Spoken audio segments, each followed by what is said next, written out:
Nós vamos abrir a palavra de Deus nesta hora para nossa reflexão. Eu quero trazer uma meditação com base em pelo menos 2 ou 3 textos da palavra do Senhor. Apesar da escassez do nosso tempo, eu farei uma reflexão possivelmente breve. Nós vamos abrir em Hebreus, na carta aos Hebreus.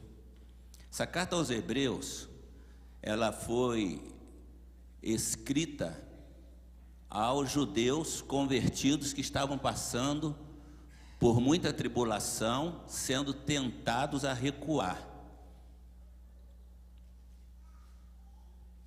E a carta aos Hebreus, ela é muito relacionada com o livro de Levítico. Mas esse texto que eu vou ler, e que eu quero dar como tema gratidão, porque nós, às vezes, nos esquecemos.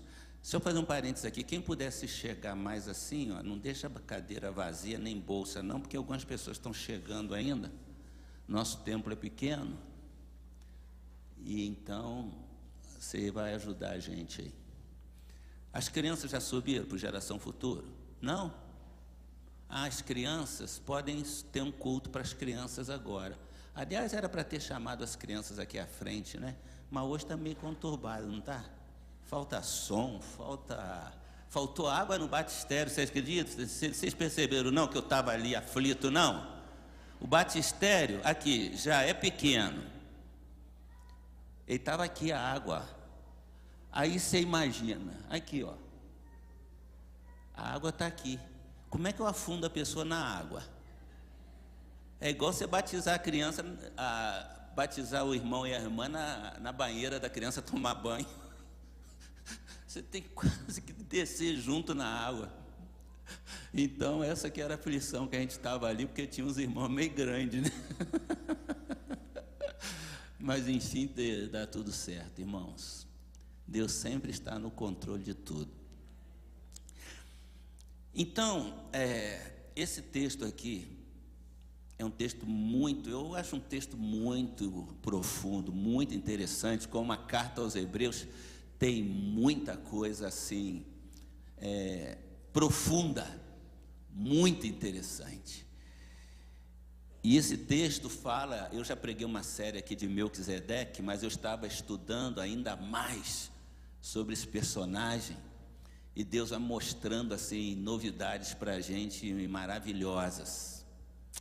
Aqui diz assim, a partir do verso 1 do capítulo 7, esse Melquisedeque, rei de Salém, sacerdote do Deus Altíssimo, encontrou-se com Abraão quando este voltava depois de derrotar os reis e o abençoou. Para você entender o contexto desta fala, você vai marcar aí para ler em casa, Gênesis 14. Gênesis 14 trata daquele episódio quando Ló, sobrinho de Abraão, que morava em Sodoma, foi sequestrado. E então Abraão juntou todos aqueles que com ele caminhavam e libertou Ló, trouxe de volta todos os seus bens. Está lá no capítulo 14. Trouxe todos os seus bens, trouxe Ló são e salvo. E esse texto é maravilhoso, e aqui vai fazer menção a ele. Olha bem, versículo 2. E Abraão lhe deu o dízimo de tudo. Em primeiro lugar, seu nome significa Rei de Justiça. Depois, Rei de Salém, que quer dizer Rei de Paz. Vejam bem, Abraão, diz o texto, depois que ele voltou da batalha e de trazer de volta Ló, seus bens, sua família, Abraão vem vitorioso e aparece-lhe Melquisedeque, um personagem enigmático na Bíblia, muito enigmático. E o texto aqui que nós acabamos de ler diz: e Abraão lhe deu o dízimo de tudo. Melquisedeque vem, abençoa Abraão. E uma coisa interessante naquele episódio que eu vou fazer menção no final. Mas eu vejo aqui que Abraão, ele teve uma decisão voluntária. Vocês sabem quantos anos isto aconteceu antes da lei ser pronunciada por Moisés? Tem ideia? 400 anos antes. 400 anos antes de Moisés receber e pronunciar a lei para o povo. Abraão, como um ato de gratidão, de reconhecimento a Deus, ele decidiu, e ele é considerado o pai da fé, se nós cremos. É porque Abraão começou esse negócio de crer num Deus que ele não via, mas que ele entendia que existia e precisava obedecê-lo. Abraão também deu origem a esse negócio que a gente chama de dízimo. 400 anos antes da lei.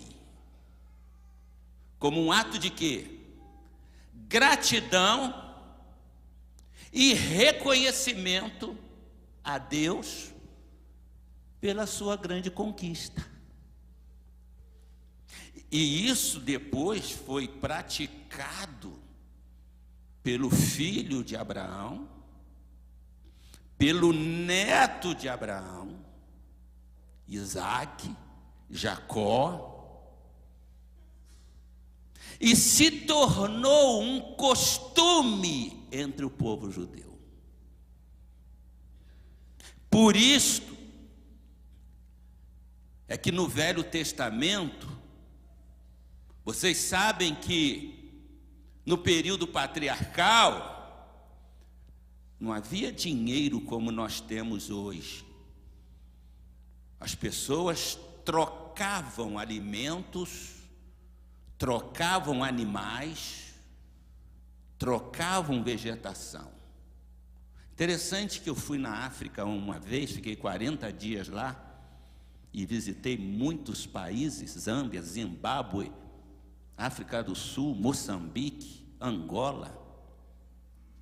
E a pobreza era tanto que a gente via pessoas que estavam vendendo assim um punhado de feijão, um punhado de carvão, um punhado de arroz, assim, coisinha mesmo pouca, como se coubesse na mão. E eu fiquei intrigado com aquilo e perguntei: essas pessoas estão fazendo o que com esses materiais que estão oferecendo? Eu falei: ah, não, pastor, eles trocam, às vezes só tem aquele pouquinho de arroz, então precisa de feijão, troca com outro que tem feijão, troca com outro que não tem carvão para poder. Entenderam? Isso recente. Imagina, há 2.500, 3.000 anos atrás. Então eles, quando iam levar para o Senhor, eles ofereciam o quê? Um novilho, um carneiro, uma ovelha. Os pobres não tinham muita coisa, ofereciam uma pombinha. Oferta. Aprenderam isso. Aprenderam isso. Como reconhecimento e gratidão a Deus. E Abraão, semita, descendente da linhagem de Sem,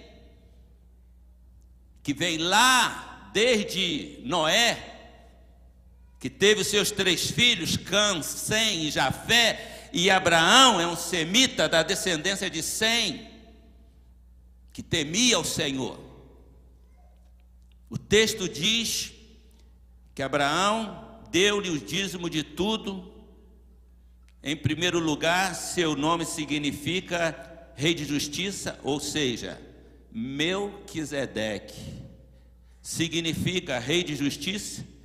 Depois Rei de Salém, porque naquela época também, hoje a gente fala em rei, você pensa em quê? Uma nação como Espanha, como Inglaterra. Não, naquela época a cidade de Juiz de Fora teria um rei. Salém era aquela cidade que posteriormente veio a ser chamada de Jerusalém. Salém. Esse Melquisedeque era considerado rei de Salém. E rei no hebraico é Meler. Por isso o texto diz que ele era rei de paz. Melquisedeque. Sem pai, sem mãe, sem genealogia, sem princípio de dias, nem fim de vida, feito semelhante ao Filho de Deus, ele permanece sacerdote para sempre, de tal maneira que esse texto nos revela que Melquisedeque era uma representação do próprio Senhor Jesus Cristo. Sem pai, sem mãe, sem princípio de dias, sem fim de vida, feito semelhante ao Filho de Deus, ele permanece sacerdote para sempre. Quem é o nosso sacerdote hoje? Quem é o nosso sacerdote hoje? Jesus Cristo, que permanece para sempre, não tem início, porque antes de tudo ser criado ele era, sem início, sem fim, permanece sacerdote para sempre. Aquela figura, portanto, de Melquisedeque representava o próprio Senhor Jesus, a quem Abraão disse: eu quero dar os dízimos de tudo. Eu quero reconhecer o senhorio dele sobre a minha vida. E isso é muito importante por causa das pessoas que foram batizadas hoje, porque às vezes as pessoas não têm uma compreensão clara a este respeito. E se isso não fosse uma verdade, o escritor aos Hebreus não estaria tratando desse assunto, não estaria cogitando desse tema. Podia até ter falado de Melquisedeque como sacerdote, mas não acentuaria a oferta, o dízimo, o reconhecimento da autoridade do Senhor sobre a sua vida. E muitos crentes têm dificuldade com isso. Existe até tese de doutorado para contraditar isso, o que para mim é uma maneira estratégica de Satanás de frear a obra do Senhor. Porque você vai na Disney World sem saber, na Disney Estados Unidos, você está financiando um grande projeto do mal, porque eles financiam. Nas igrejas, os crentes financiam o projeto de Deus de salvação da humanidade. Pastor Samuel sabe, eu tenho recebido apelos da África. Não temos onde nos reunir, não temos livros para as crianças, não temos roupas, não temos comida. Vocês poderiam ajudar? Como é que a gente poderia ajudar? Os crentes sendo fiéis ao Senhor. Se não houver recurso, você não pode pregar o Evangelho. Você não pode abençoar. Você não pode salvar a gente. Considerem a grandeza desse homem, Melquisedeque. Até mesmo o patriarca Abraão lhe deu os dízimos dos despojos. A lei requer dos sacerdotes, entre os descendentes de Levi, da tribo de Levi, né, que recebam o dízimo do povo, isto é, dos seus irmãos, embora estes sejam descendentes de Abraão. O que o escritor está dizendo? Nem os descendentes de Abraão estão isentos, porque os descendentes de Abraão eram considerados filhos da promessa, a promessa do reino eterno era deles. Este homem, porém, que não pertencia à linhagem de Levi, recebeu os dízimos de Abraão e abençoou aquele que tinha as promessas. Gênesis 12, o que diz lá? Deus diz para Abraão: eu te abençoarei. Eu te abençoarei. Abraão já tinha uma promessa de bênção. Mesmo assim, ele não abriu mão da bênção de Melquisedeque, que representava o próprio Senhor Jesus. Você só é abençoado quando você dá. Você dá até uma esmola ali na rua para um mendigo, o que ele diz para você? Deus te abençoe. Não é interessante? Você entrega na igreja, o que o pastor faz? O que o diácono faz? Deus te abençoe. É Deus que vai te abençoar, mas muitos não creem nisso. Muitos não acreditam nisso. Verso 7, sem dúvida alguma, o inferior é abençoado pelo superior. Ele está dizendo, em geral, é isso que acontece. O inferior, nós somos abençoados pelo Senhor Jesus. Sem dúvida alguma, o inferior é abençoado.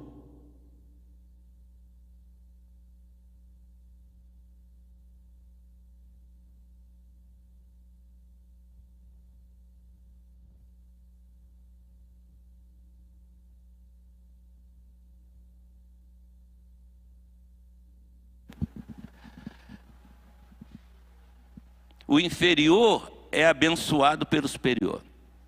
No primeiro caso, preste bem atenção que é uma questão de interpretação de texto, viu? Aqui requer um pouco de língua portuguesa aqui, ó. No primeiro caso, quem recebe o dízimo são homens mortais. No outro caso, é aquele de quem se declara que vive. Quem que recebia os dízimos no primeiro caso? Vamos ver se são bom de português. Quem? Os levitas. Ele não vem falando sobre quem deveria tomar os dízimos, eram os levitas e tal. No primeiro caso, quem recebe o dízimo são homens mortais, os levitas, que faziam parte do sacerdócio, mas morriam. No outro caso, quem é o outro caso? O caso que ele vem narrando é aquele de quem se declara que vive. Quem é esse? Melquisedeque, que representa o próprio Senhor Jesus. Olha como o texto é maravilhoso quando a gente o estuda com clareza. No primeiro caso, os levitas, homens que morrem. No segundo caso, Abraão dá os dízimos a Melquisedeque, que era o representante daquele que vive para sempre. Posso ouvir um amém ou não? Falar desses assuntos nem sempre dá muito ibope para falar amém, né? Pode-se até dizer que Levi, verso 9, que recebe os dízimos, entregou-os por meio de Abraão. Olha que coisa interessante, não é? Que requer muita interpretação. Pode-se dizer que Levi, a tribo de Levi, né? que recebe os dízimos, e ele não fala assim, recebeu os dízimos, não. Recebe, ele está escrevendo para os judeus convertidos no primeiro século. Levi, a tribo de Levi, que fazia parte do sacerdócio, eles é que tinham que receber.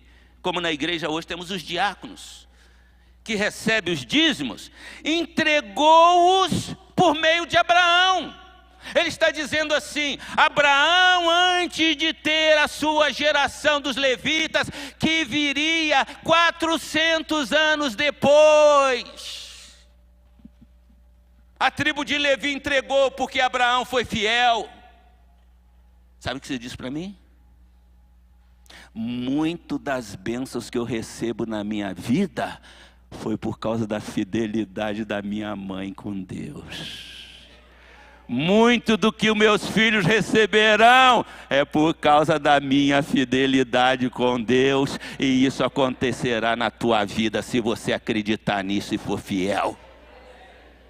Pode-se dizer que os levitas que recebem o dízimo também os entregou por meio de Abraão. Pois quando Melquisedeque se encontrou com Abraão, Levi ainda não havia sido gerado. Os descendentes dos levitas ainda não existiam. Pulando um pouquinho, versículo 12. Certo é que, quando há mudança de sacerdócio, é necessário que haja mudança de lei.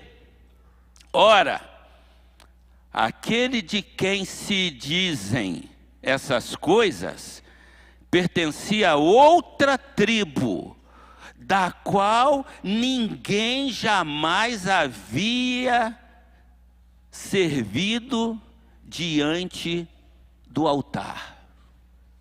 Que coisa interessante, não é? O que ele está dizendo aqui é que Melquisedeque não aparece em tribo nenhuma.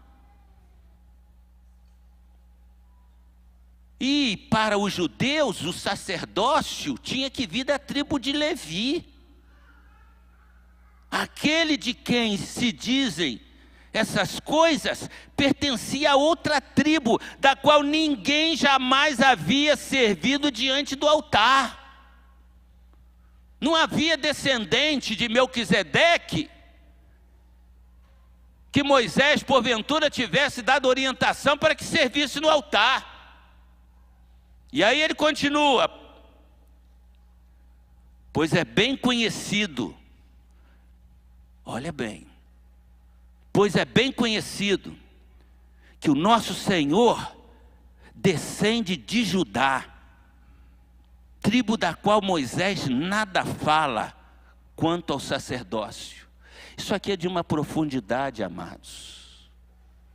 Algo que engrandece o nosso Senhor, e que muitos judeus, por esta razão, não foram capazes de crer em Jesus.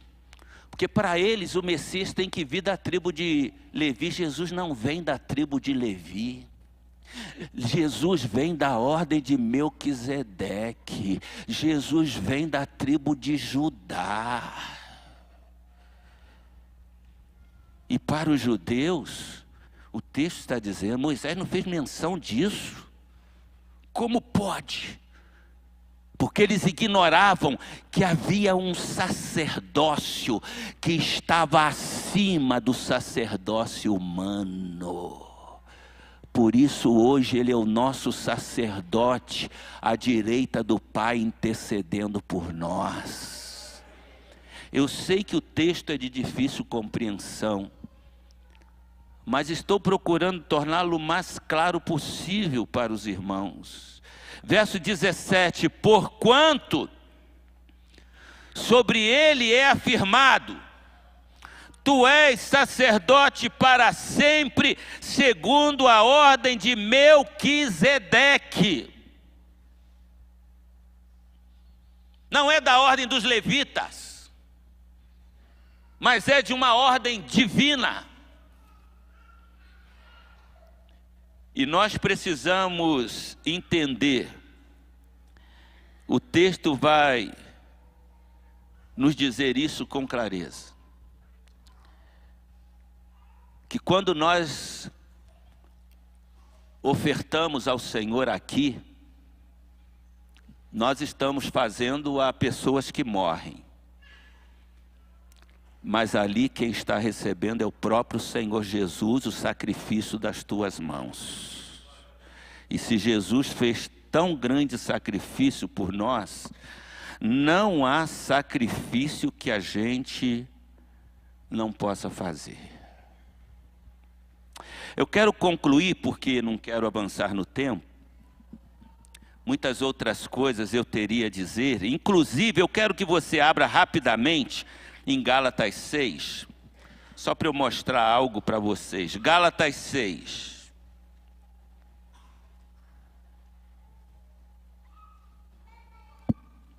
É interessante. Gálatas 6:6. Olha o que diz aqui. E o que está sendo instruído na palavra, faça participante em todas as boas coisas aquele que o instrui. Deu para entender bem, irmão? O que está sendo instruído na palavra, você está sendo instruído na palavra, amém ou não? A Bíblia diz assim: faça este alguém participante em todas as boas coisas, aquele que o instrui. Não vos enganeis, Deus não se deixe escarnecer, pois tudo que o homem semear, isso também ceifará. Está falando de lei da semeadura. Não está falando que a mão de Deus vai pesar porque você pecou, qualquer coisa, não. Ele vem falando de liberalidade para com a obra.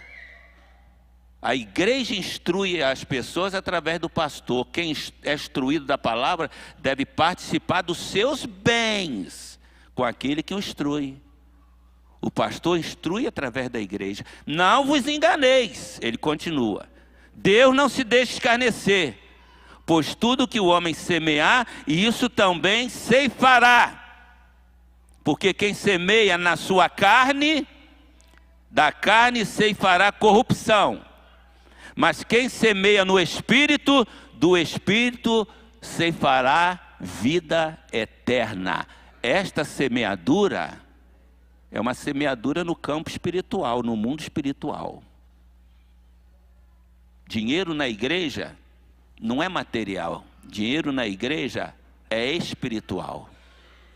E é um assunto tão espiritual que o diabo luta para as pessoas não serem liberal com a obra do Senhor.